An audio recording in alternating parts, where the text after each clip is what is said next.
Bonjour à chacun, à tous ceux que je n'ai pas encore vus. La parole de Dieu, une nourriture solide. On va essayer ce matin de donner une nourriture qui va nourrir chacun. En même temps, un enseignement, mais aussi une parole vivante qui transforme les vies. C'est ça le but aussi.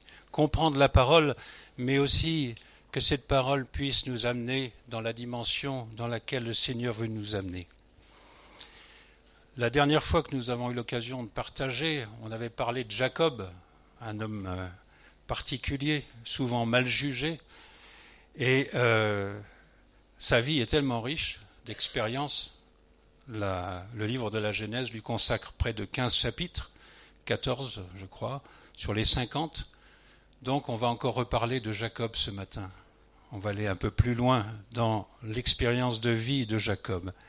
Mais avant cela, j'aimerais prier pour que le Seigneur conduise ce temps. Seigneur, nous bénissons ton nom pour ta parole, parce que si elle a été écrite il y a près de 2500 ans en ce qui concerne la Torah, eh bien elle est vivante. C'est une parole qui parle encore aujourd'hui, qui a un message pour nous. Et si elle relate la vie d'hommes du passé, eh bien c'était des hommes de la même nature que nous, qui étaient confrontés à des situation qui était celle qu'on peut rencontrer aujourd'hui. Donc cette parole a quelque chose à nous apporter et nous voulons nous placer à ton écoute encore aujourd'hui afin qu'elle puisse œuvrer dans nos vies, parce que tu as des projets pour nous de transformation et de vie. Que ton nom soit béni, que cette parole prenne toute la place et que l'homme diminue et que cette parole puisse vraiment nous instruire. Amen.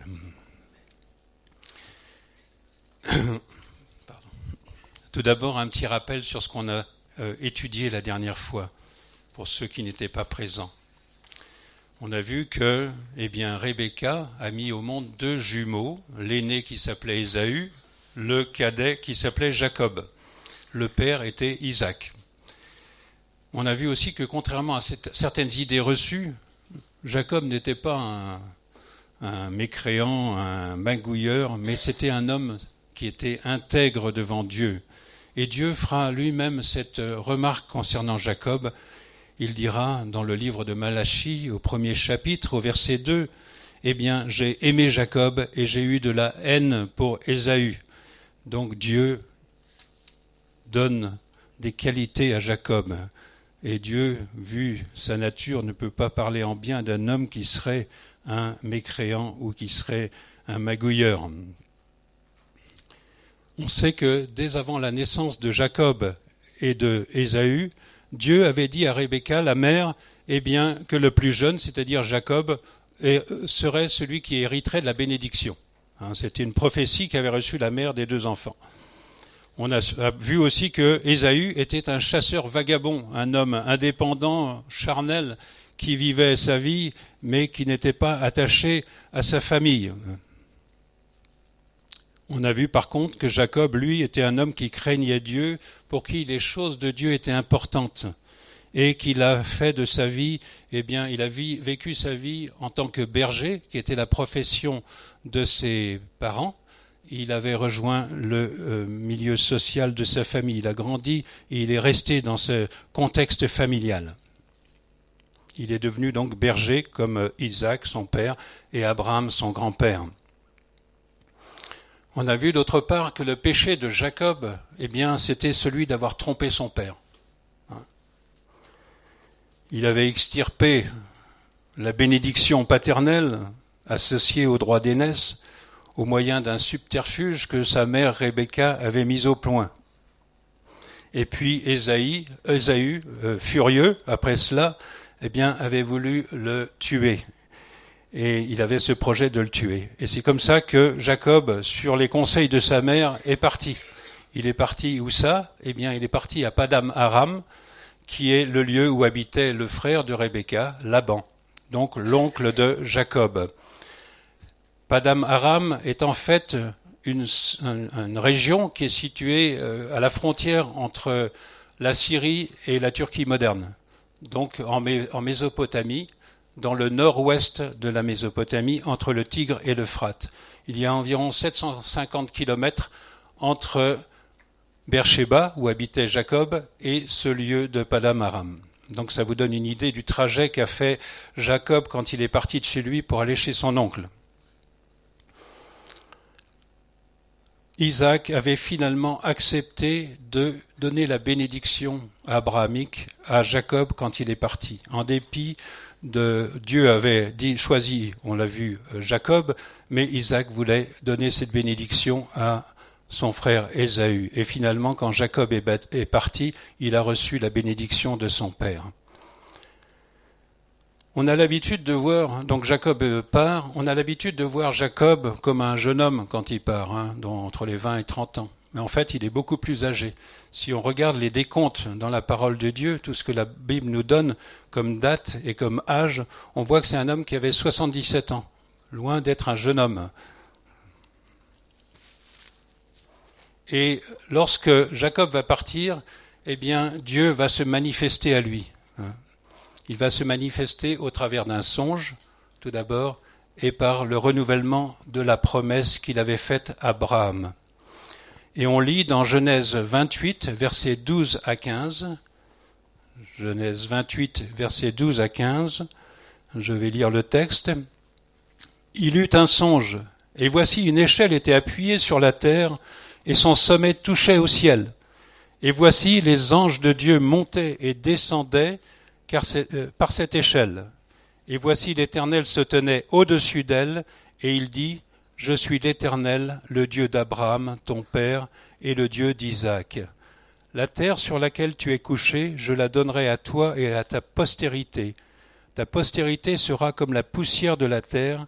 Tu t'étendras à l'Occident et à l'Orient, au septentrion et au Midi, et toutes les familles de la terre seront bénies en toi et en ta postérité.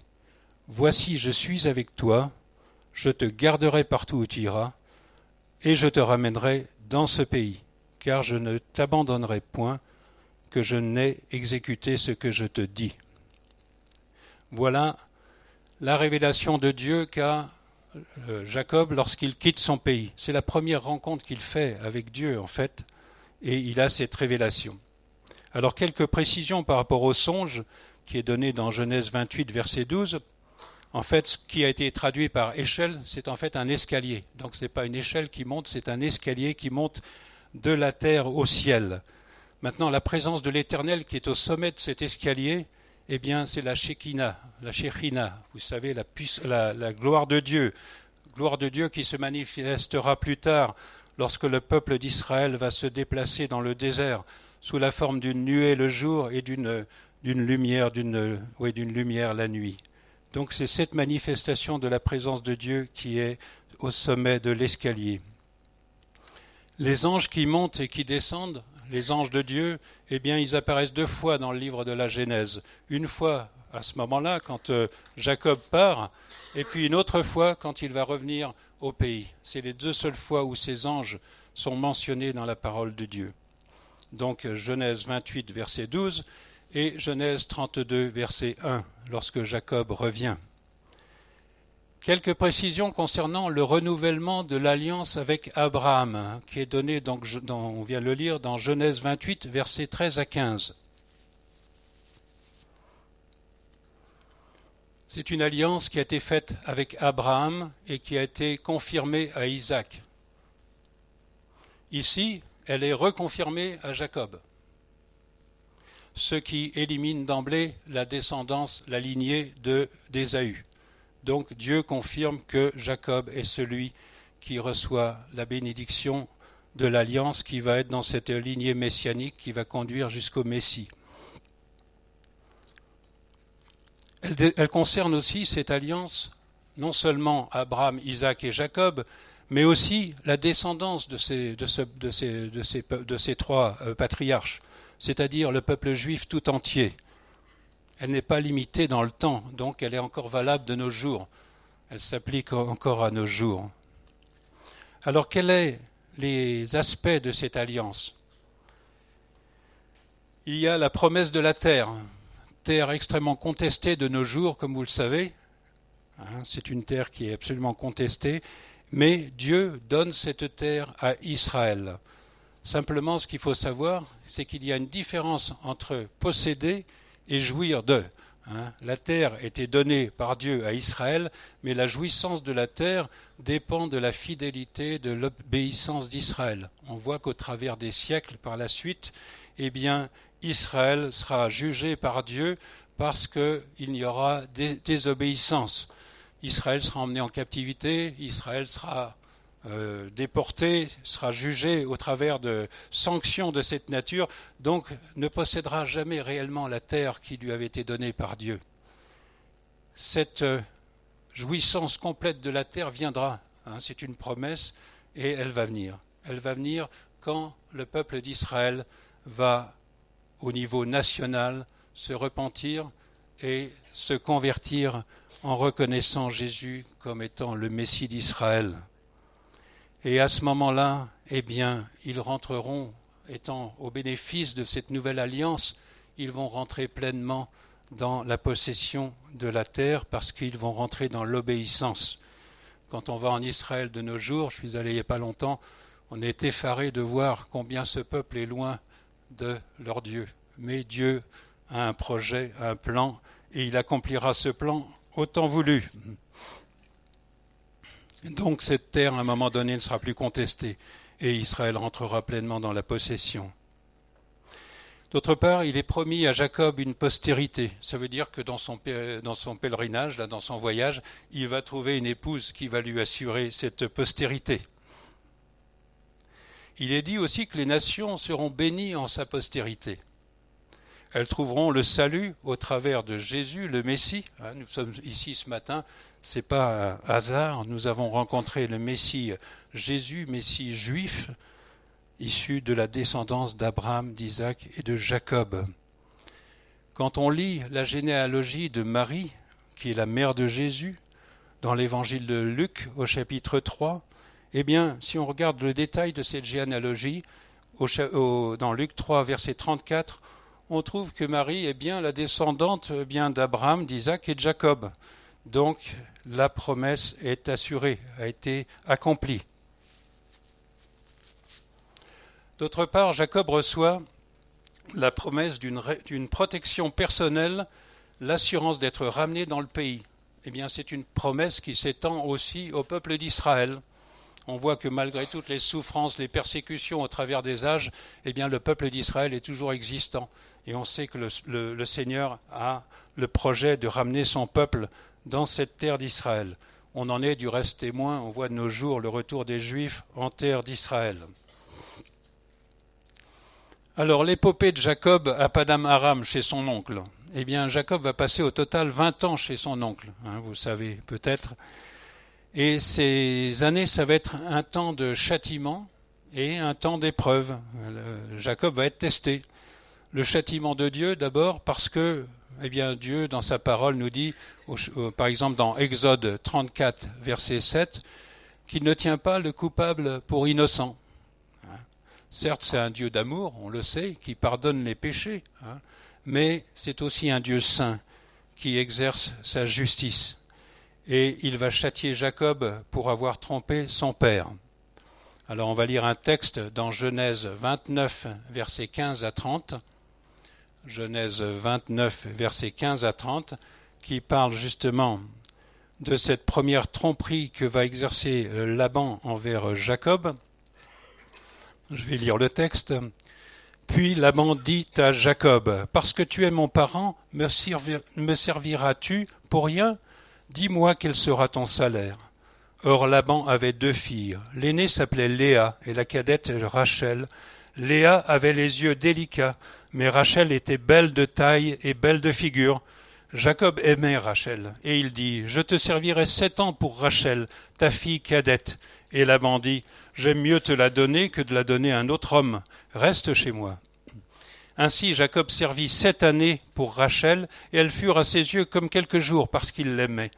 Ensuite Jacob dit à Laban, « Donne-moi ma femme, car mon temps est accompli. » Et j'irai vers elle. Laban réunit tous les gens du lieu et fit un festin. Le soir, il prit Léa, sa fille, et l'amena vers Jacob, qui s'approcha d'elle. Et Laban donna pour servante à Léa, sa fille, Zilpa, sa servante. Le lendemain matin, voilà que c'était Léa. Alors Jacob dit à Laban, « Qu'est-ce que tu m'as fait? N'est-ce pas pour Rachel que je t'ai servi chez toi? Pourquoi m'as-tu trompé ?» Laban dit, « Ce n'est pas la coutume dans ce lieu de donner la cadette avant l'aînée. Achève la semaine avec celle-ci, et nous te donnerons aussi l'autre pour le service que tu feras encore chez moi pendant 7 nouvelles années. » Jacob fit ainsi, et il acheva la semaine avec Léa, puis Laban lui donna pour femme Rachel, sa fille. Et Laban donna pour servante à Rachel, sa fille, Bilha, sa servante. Jacob alla aussi vers Rachel qu'il aimait plus que Léa, et il servit encore chez Laban pendant 7 nouvelles années. Voilà la tromperie de Laban. Il faut voir que si Jacob n'a pas reconnu que c'était Léa et non pas Rachel, c'est que dans ce temps, les mariages, eh bien, l'épouse était entièrement couverte. Donc on ne savait pas qui était sous le voile. D'autre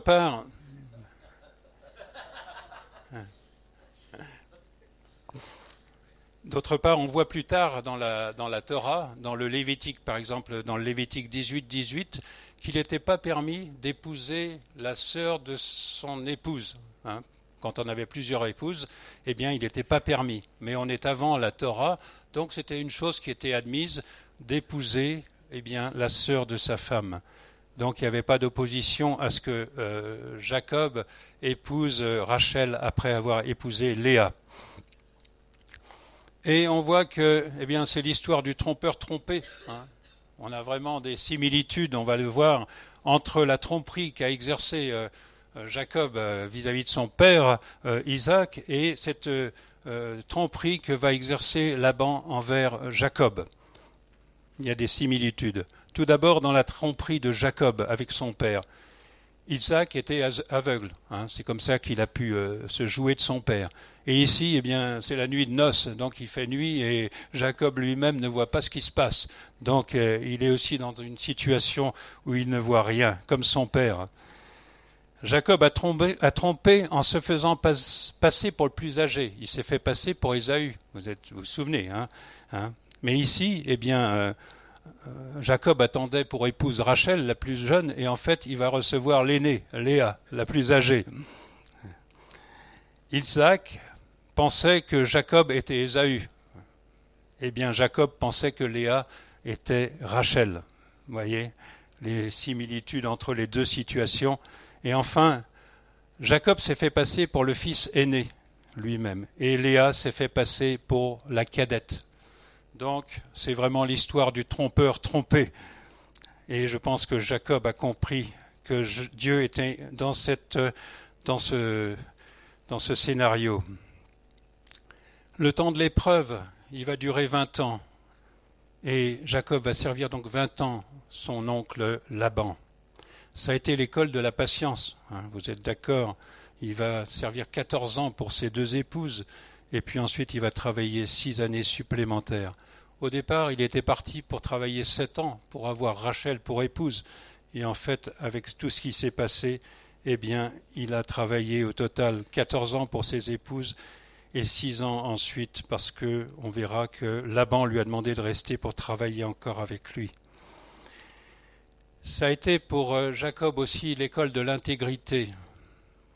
On voit que Jacob était un homme intègre aux yeux de Dieu. Il voulait bien faire, il a été pris dans cette machination et il a trompé son père. Donc il a fait quelques écarts par rapport à l'intégrité. Et il va être testé par Dieu dans ce domaine de l'intégrité pendant les années qui vont suivre.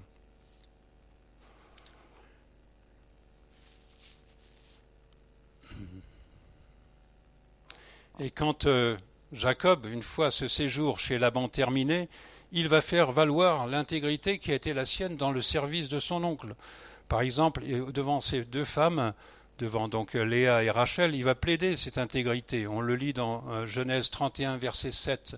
« Vous savez vous-même que j'ai servi votre père de tout mon pouvoir, et votre père s'est joué de moi et a changé 10 fois mon salaire, mais Dieu ne lui a pas permis de me faire du mal. » Donc, Jacob plaide en sa faveur pour faire reconnaître qu'il a été intègre dans son service à son oncle.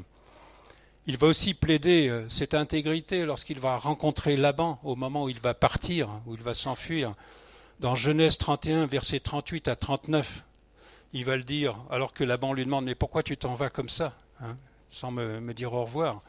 Voilà 20 ans que j'ai passé chez toi, tes brebis, tes chèvres n'ont point avorté, et je n'ai point mangé les béliers de ton troupeau, je n'ai point rapporté de bêtes déchirées, j'en ai payé le dommage.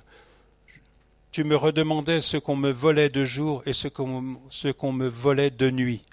Voilà l'attitude qu'a eue Jacob dans le service envers Laban. Moi, je suis souvent étonné qu'on se parle tellement mal de Jacob quand on voit cet homme, l'intégrité qui était la sienne. Il faut savoir que Paddan Aram est une région où prévalait à l'époque le code d'Hammurabi. Ce code d'Hammurabi, c'est un texte juridique babylonien qui date environ de 1750 ans avant Jésus-Christ. Et il fixait, ce texte, les règles sociales pour la région, et en particulier quelles étaient les lois qui régissaient les relations entre les bergers qui étaient employés et les propriétaires des troupeaux. Donc il était admis tout d'abord que les bergers qui étaient employés se nourrissent des mâles qui naissaient du troupeau. Parce qu'un troupeau, vous le savez peut-être, il a des mâles reproducteurs qui servent donc à la reproduction et à l'expansion du troupeau. Mais tous les agneaux mâles, généralement, sont destinés à être mangés, à être à la boucherie. Et là, il est dit qu'il était admis que les bergers qui étaient employés pouvaient se nourrir de ces agneaux. Mais là, il nous est dit que Jacob dit qu'il n'a pas prélevé de ses bêtes dans le troupeau de Laban. D'autre part, il est dit dans ces règles tirées du code d'Hammurabi que les bergers n'étaient pas responsables des bêtes qui étaient perdues parce que des fauves avaient tué ou mangé les bêtes du troupeau. Ils n'étaient pas responsables de ces pertes. Et là encore, Jacob dit qu'il remplaçait les bêtes qui étaient prises, qui étaient tirées du troupeau par les bêtes sauvages. Un troisième point, lorsqu'il y avait des voleurs qui venaient voler dans le troupeau de jour ou de nuit, là encore, Jacob compensait le vol à Laban.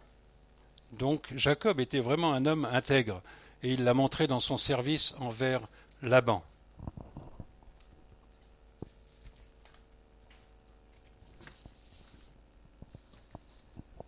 Alors on va transposer un peu cette situation de Jacob et de son service pour Laban à nos conditions actuelles. On va essayer de voir qu'est-ce qu'on peut en tirer pour ceux d'entre nous qui travaillons. Qui est notre véritable patron ? Est-ce que nous servons Laban ou Dieu en priorité ? À qui est-ce qu'on a des comptes à rendre en priorité ? Est-ce que nous passons notre temps à nous plaindre du patron parce qu'il n'est pas ceci, il n'est pas cela, parce qu'il nous brime, parce qu'il est de mauvaise humeur avec nous ? Ou bien est-ce qu'on s'en remet au Seigneur en disant « Seigneur, tu connais toutes choses, tu sais ce que je vis, je veux marcher dans mon travail, dans l'intégrité, et je veux faire mon travail bien en te servant toi, parce que tu es au-dessus de mon patron. » Maintenant, quelles sont les lois que nous mettons en pratique ? Ce sont-elles les lois du code d'Hammurabi, les lois relatives ou tolérées, ou bien est-ce que ce sont les lois du royaume ? Est-ce que, par exemple, nous allons prendre la voiture de la société pour nos déplacements personnels quand c'est toléré ? Ou bien est-ce que nous allons nous servir dans les fournitures du bureau pour notre propre compte, comme tout le monde le fait ?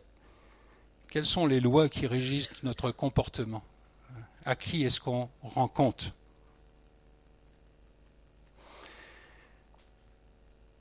La bénédiction et la protection divine ont été confirmées pour le compte de Jacob. On sait que Jacob va passer de nombreuses épreuves imposées par Laban, et malgré cela, Jacob va prospérer et faire prospérer Laban aussi. Cette prospérité va dépasser Laban lui-même, mais va toucher son patron, va toucher Laban. Et ça, c'est une C'est une des conséquences de la bénédiction abrahamique, de l'alliance abrahamique. Dieu dit qu'il va bénir ceux qui béniront les siens. Alors là aussi, que peut-on dire dans notre cas? Est-ce qu'on est une bénédiction dans notre lieu de travail? Est-ce que nos collègues, notre patron disent « oui, celui-là, il a quelque chose de particulier. Avec lui, les choses réussissent. On est vraiment béni de l'avoir. On voit que son travail est une bénédiction pour la société. » Question qu'on peut se poser. On peut contrôler un peu comment on est perçu et comment le Seigneur nous utilise. Est-ce qu'on est vraiment le sel de la terre? Est-ce qu'on est la lumière du monde là où il nous a placés? Jacob va être trompé une deuxième fois. On a vu qu'il a été trompé une première fois au travers de ce mariage, de ces mariages, et puis maintenant il va être trompé une autre fois toujours par Laban. Et on sait que pour garder Jacob à son service, eh bien Laban va demander à Jacob, choisis ton salaire, fixe ton salaire toi-même. Alors Jacob, il aurait pu exiger beaucoup d'argent, ou vraiment quelque chose d'important, sachant qu'il était le porteur de la bénédiction. Laban avait dit qu'il reconnaissait que Dieu était avec lui et qu'il était la source de la bénédiction. Mais Jacob va être très modeste dans son choix. Il va demander un certain nombre de bêtes dans les troupeaux de Laban. C'était en fait une minorité. C'est des bêtes qui avaient une robe particulière, qui étaient tachetées ou mouchetées, qui n'était pas la robe du gros du troupeau. Les agneaux noirs, ce n'était pas la majorité des agneaux qui sont blancs. La robe tachetée ou mouchetée de ces agneaux, ce n'était pas non plus la majorité. Pour les chèvres, même chose, qui avaient une robe généralement de couleur unie. Et voilà ce que demande Jacob pour son salaire. Et Jacob va être chargé de faire le tri dans les moutons, dans les troupeaux de Laban, et de mettre à part justement les bêtes qui lui reviennent. Et qu'est-ce que va faire Laban une fois que le tri sera fait? Eh bien, on lit dans Genèse 30, versets 35 à 36. « Il les remit entre les mains de ses fils, puis il mit l'espace de 3 journées de chemin entre lui et Jacob. Et Jacob fit paître le reste du troupeau de Laban. » Alors voilà ce qui s'est passé. Jacob a fait le tri des bêtes dans le troupeau de Laban. Il s'est créé un troupeau avec les bêtes qui avaient cette robe particulière. Il a séparé donc les autres bêtes de Laban. Donc il y avait 2 troupeaux à la fin, le troupeau de Laban et le troupeau qui aurait dû lui revenir comme salaire. Et là, Laban, qu'est-ce qu'il fait? Il donne à ses fils le troupeau qui devait revenir à Jacob, et il envoie ses fils 3 jours de marche devant et laisse Jacob avec son propre troupeau. Donc Jacob n'a absolument rien. Il va être en charge du troupeau de Laban, qui est constitué donc de bêtes à la robe unie, et il n'a rien reçu. Il est trompé donc encore une fois par Laban. Mais Dieu veille. Alléluia. Il va faire prospérer Jacob. Et de ce troupeau où les bêtes ont une robe unie, eh bien, vont naître que des bêtes qui sont rayées ou qui sont achetées à la grande surprise de Laban. On voit que progressivement le troupeau de Jacob va grossir et que le troupeau de Laban va diminuer. Donc Dieu va juger Laban pour sa malhonnêteté et délivrer Jacob de la situation dans laquelle il se trouve. On lit dans Genèse 31, versets 11 à 13, Genèse 31, versets 11 à 13, « Et l'ange de Dieu me dit en songe, « Jacob, je répondis, « Me voici. » Il dit, « Lève les yeux et regarde, tous les boucs qui couvrent les brebis sont rayés, tachetés et marquetés, car j'ai vu tout ce que t'as fait Laban. Je suis le Dieu de Béthel, où tu as oint un monument, où tu m'as fait un vœu. Maintenant, lève-toi, sors de ce pays et retourne au pays de ta naissance. » Donc, au temps voulu par Dieu, eh bien, Dieu s'est manifesté à Jacob et il va le délivrer de cette situation dans laquelle il se trouve. On voit que Jacob, il n'a pas essayé de se faire justice lui-même. Il a fait confiance à Dieu. Dans ce songe, Dieu révèle à Jacob qu'il connaît exactement la situation dans laquelle il est.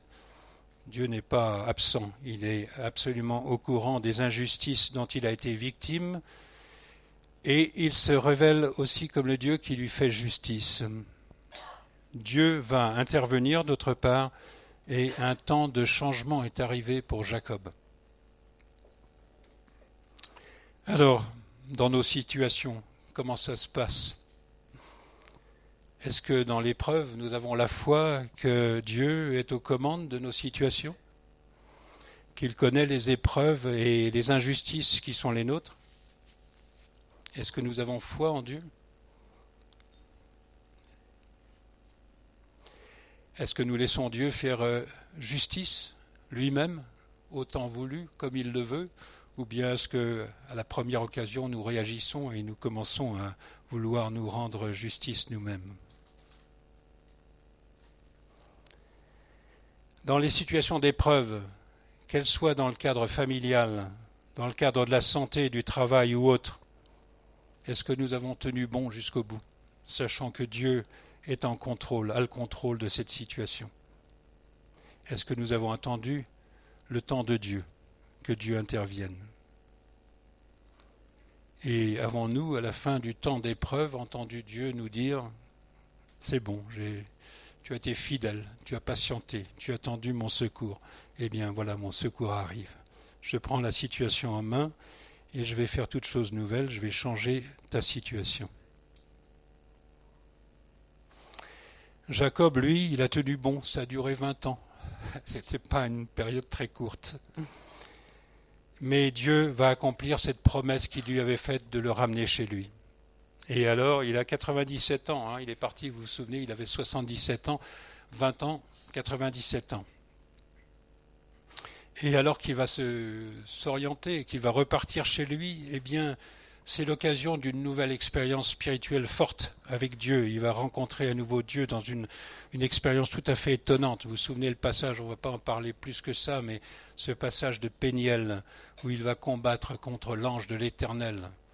Et il va sortir vainqueur de ce combat. Et il va changer de nom, il va boiter, il va perdre sa mobilité physique, mais il aura acquis un nouveau nom, qui est le nom d'Israël, celui qui a combattu avec Dieu et avec des hommes et qui a été vainqueur. Alléluia. Donc on voit que les rencontres qu'a eues Jacob avec Dieu ont été peu nombreuses, mais elles ont été déterminantes dans sa marche de foi. Déterminantes dans sa marche de foi. La première rencontre qu'il a faite, on l'a vu, c'est quand il a eu ce songe avec l'escalier et quand il a eu le renouvellement de la promesse d'Abraham. Et la deuxième série d'expériences, parce que là il a eu plusieurs expériences pratiquement ensemble qui se sont suivies de près, eh bien c'est 20 ans plus tard, lorsqu'il va repartir chez lui. Alors est-ce que nous avons eu aussi ce type d'expériences qui sont essentielles dans notre vie, des moments d'une rencontre forte avec le Seigneur, qui nous permettent de faire des provisions spirituelles, de nous renouveler dans le Seigneur, de recevoir la force dont nous avons besoin. C'est comme des oasis, vous savez, dans le désert. Vous arrivez dans une oasis, vous prenez des forces, vous nourrissez, vous abreuvez, et après vous êtes prêt à continuer le voyage et à entreprendre ce voyage dans le désert jusqu'à l'oasis suivante. C'est essentiel de faire ces rencontres avec le Seigneur pour ensuite reprendre le chemin par la foi. La restauration de la relation entre Ésaü et Jacob. Jacob, quand il part pas d'une façon normale, il fuit. Quand il est parti de chez lui, c'est sa mère qui lui a dit, on lit dans Genèse 27, 43, « Maintenant, mon fils, écoute ma voix, lève-toi, fuis chez Laban, mon frère à Charan. » Donc, il part en fuyant. Quand il va quitter Laban, plus tard, donc 20 ans plus tard,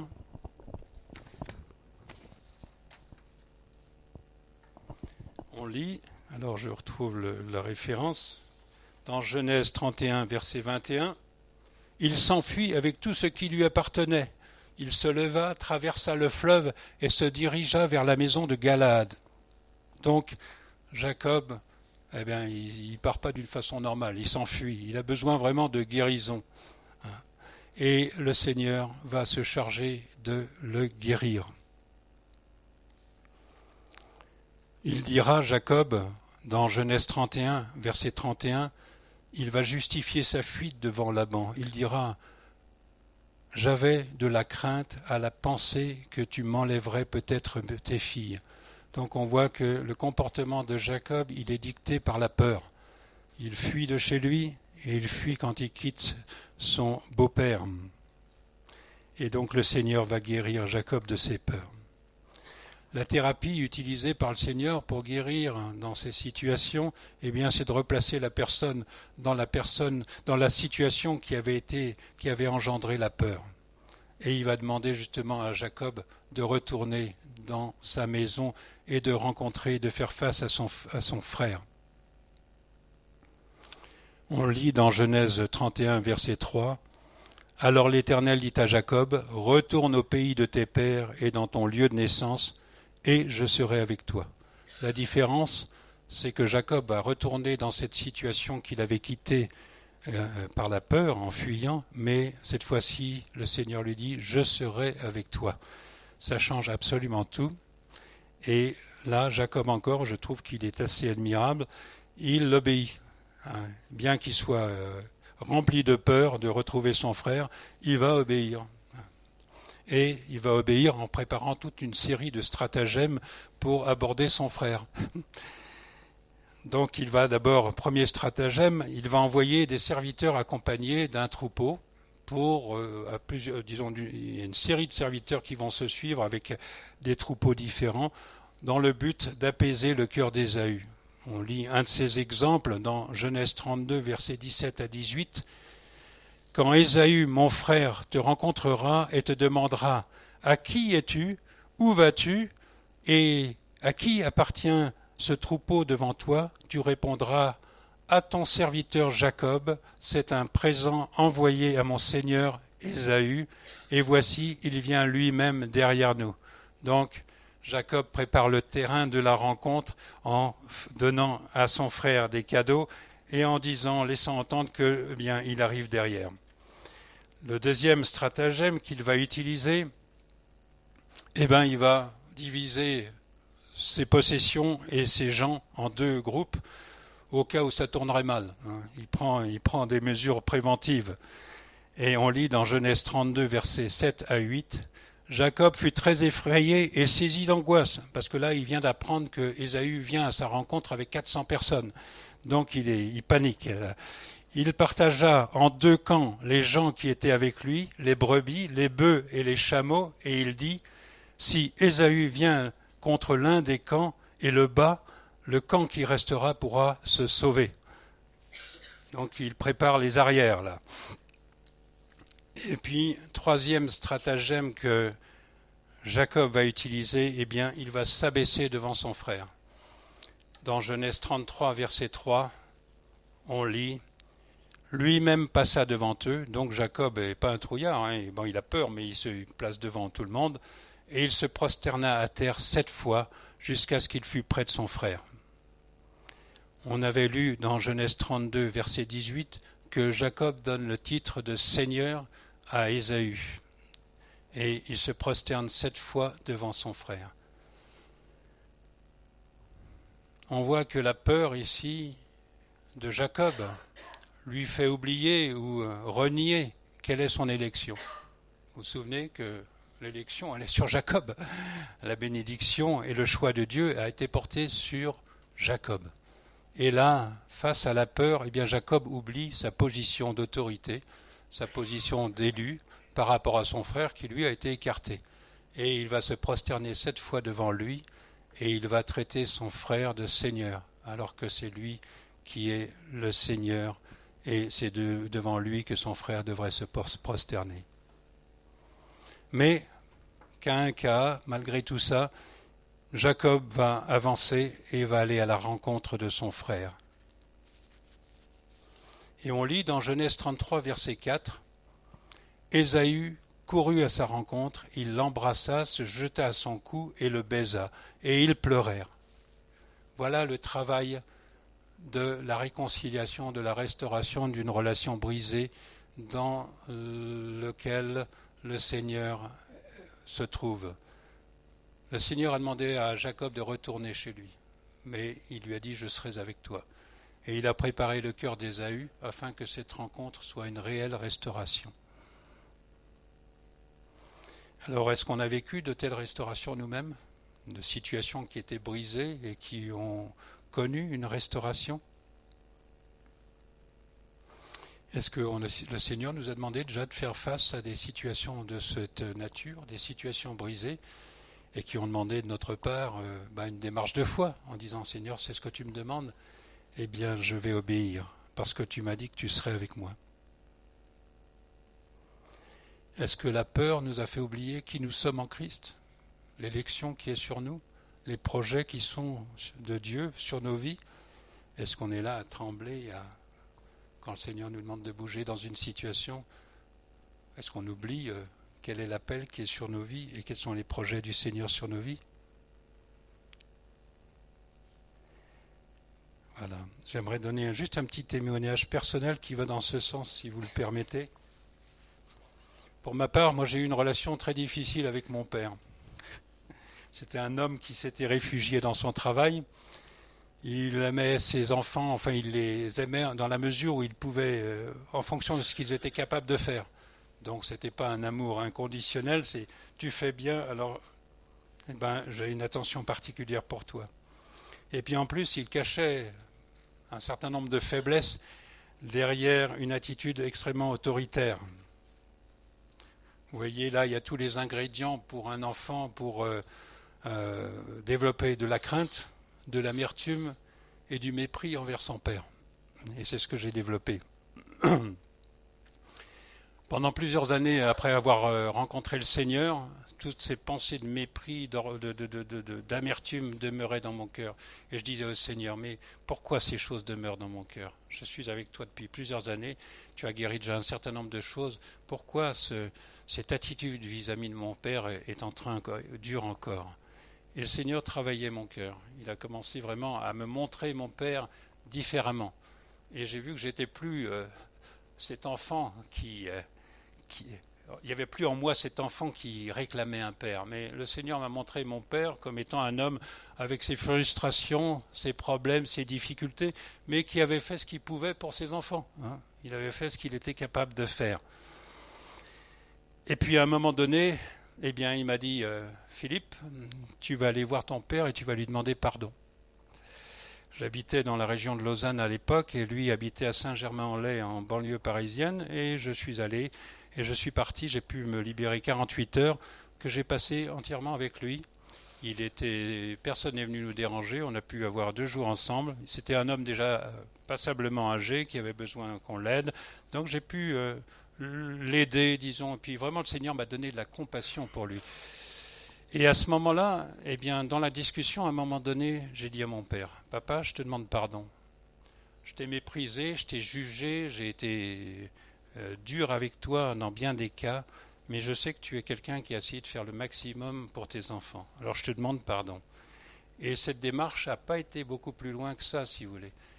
Et après, je suis rentré chez moi, et je peux dire que j'étais vraiment totalement, c'était la touche finale d'une libération complète par rapport à l'amertume, au ressentiment, à la crainte vis-à-vis de mon père. Tout ça a été balayé. Maintenant, je peux en parler vraiment librement. Jacob a obéi à l'ordre du Seigneur. Il a obéi quand le Seigneur a dit « Retourne chez toi ». Allons-nous obéir si le Seigneur nous dit « Va ». Fais face à cette situation. Tu es sorti en fuyant. Le Seigneur veut te ramener et veut que tu sortes en vainqueur. Alléluia. Alors on va prier et puis on s'arrêtera ici.